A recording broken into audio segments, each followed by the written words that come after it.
Terceira parte, então, do nosso mini treinamento, falando sobre a vida espiritual. E hoje, sem mais delongas, vamos, já que estamos um pouco atrasados, ouvir o vídeo de hoje, que é o caminho da restauração do testemunho nos O últimos capítulo dias. 8 e 9 do livro de Hebreus vai tratar sobre isso, porém vai falar numa esfera muito maior, porque aquilo falava de algo que era invisível aos nossos olhos, porém uma realidade maior, o santuário no qual o nosso Senhor entrou como sumo sacerdote. Porque todos os serviços, tanto no tabernáculo de Moisés, como no templo de Salomão, apontava para a obra, para a pessoa de Cristo. Porque nós sabemos que nada disso pode expressar com toda a intensidade, com toda a altura, com toda a profundidade, com toda a largura, com todo o comprimento, o que foi a obra do nosso Senhor. Porém, essa foi a linguagem que Deus usou.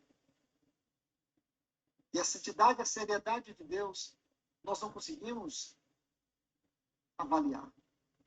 Mas sabemos que Deus é sério e Ele usou isso como uma forma de linguagem. Mas não era uma linguagem meramente figurativa, a história era real. As pessoas eram reais. Aqueles profetas falavam de algo real. Porque tudo que havia ali naquela cidade, desde a cidade, o seu santuário, e todo o serviço que estava ali apontava para um Deus real, para uma obra real, porque era um caminho no qual Deus estava se movendo. Aquela cidade, Deus escolheu, aquela tribo de Judá foi a tribo que Deus escolheu. Era naquela tribo que estava a semente da encarnação do Filho de Deus. Então não é nada banal, não é nada meramente histórico. Havia uma profunda realidade ali.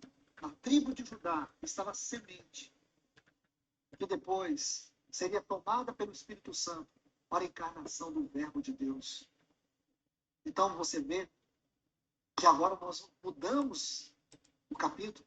Deus está descrevendo a sua própria história no meio daquele povo. Por isso é o testemunho de Deus. Deus escolheu a nação de Judá. Deus escolheu a nação de Israel. Deus escolheu a tribo de Judá. Deus escolheu o sacerdócio de Levi para o serviço do santuário. Deus estabeleceu todo o serviço do santuário. Tudo foi estabelecido por Deus para que ele pudesse se revelar, para que ele pudesse falar. Então não havia nada banal, era tudo sagrado. Porém, quando chegamos nesse tempo aqui, ou no tempo desses quatro reis,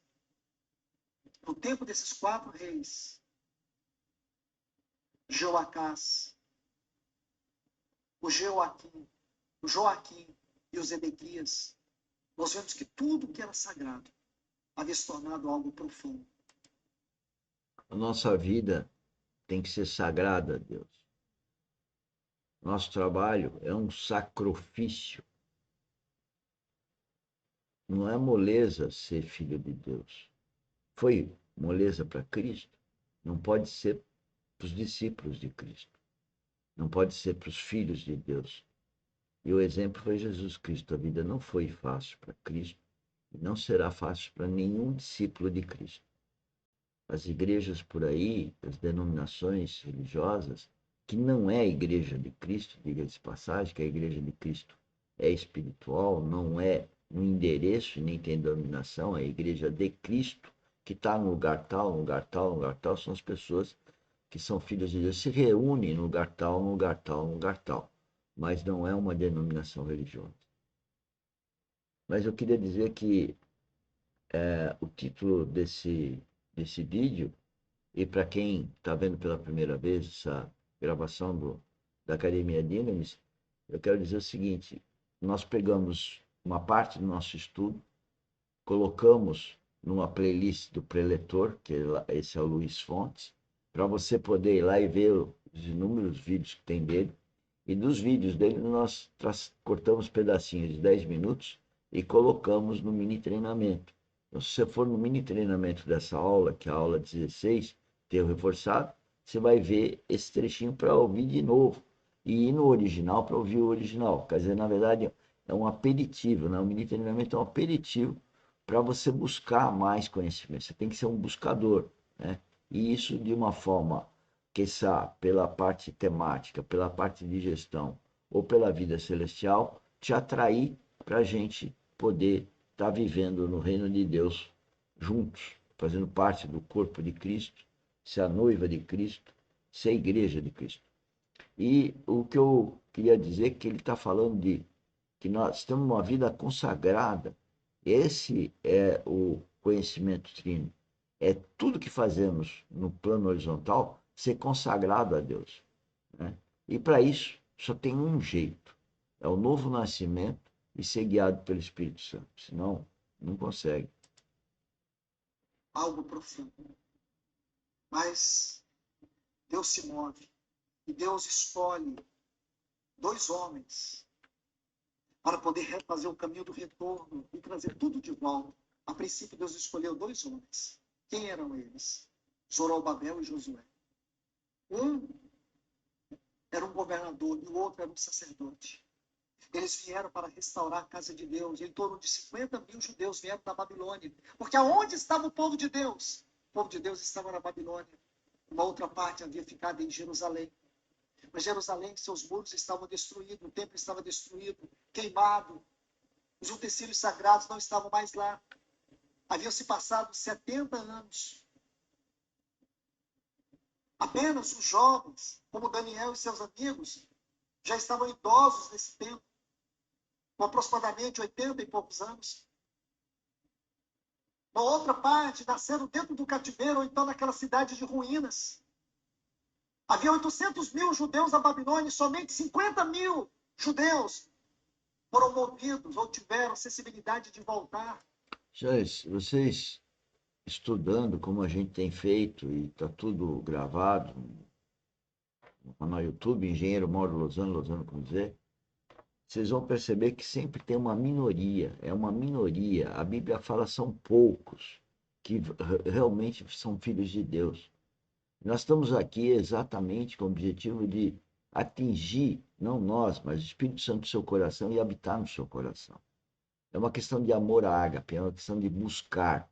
Se a gente não é um buscador, a gente não tem Cristo, a gente não tem Espírito Santo. Temos que ser um buscador. Então a gente começa buscando as coisas no plano horizontal e a gente descobre que sempre que a gente alcança alguma coisa no plano horizontal, ela parece pouco, parece que não sacia. E não sacia mesmo.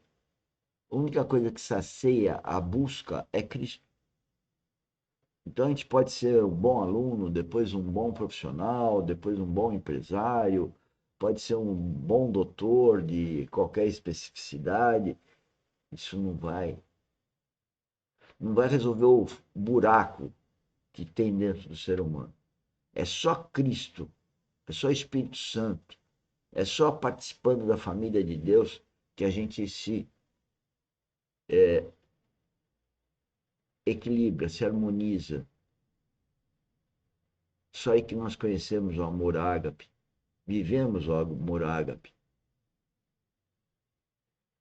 Então, o título dessa conferência é O Caminho da Restauração. Eu estou exatamente nesse caminho de restauração. Restaurando família, restaurando negócio, mas tudo para a glória de Deus. Não é para ganhar mais dinheiro ou para ser mais poderoso. Não. É para a glória de Deus. A restauração, ela ocorreu na Bíblia, né? Para mostrar os erros das pessoas e ver que só uma minoria acaba cuidando dessa restauração, né? Por quê? Porque percebeu que errou, se arrependeu do que fez. E esse é um outro termo muito importante, arrependimento. As pessoas parecem que erram, elas não querem ver o erro. Elas não se arrependem. Por causa do ego, por causa do eu. Quando você é cristocêntrico, quando você é filho de Deus, todo dia Deus, através do Espírito Santo, mostra os seus erros. É todo dia a gente erra.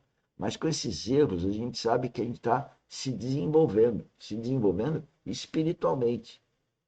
E se é para desenvolver também no plano horizontal, é o governo de Deus em nós que faz esse desenvolvimento. mais importante é o sucesso da vida espiritual, do desenvolvimento espiritual, não apostatar. Eu vejo pessoas que são filhos de Deus, mas pararam. Eles pararam. Eles, por causa das atrações do mundo, ou por causa do eu, a pessoa para, ela apostata. Ela não quer vencer os obstáculos dos relacionamentos, ela desiste de relacionamento, né? Seja com cônjuge, seja com filho, filho com pai, seja amigos, primos, amigos, enfim, ela desiste do relacionamento. Ela não enfrenta o relacionamento, que é exatamente o contrário do que eu entendo que Deus quer. Bom, acabou o nosso tempo. A ideia então é vocês estudarem lá no canal YouTube e com isso a gente encerra a nossa transmissão de hoje. Tchau, tchau. Muito obrigado.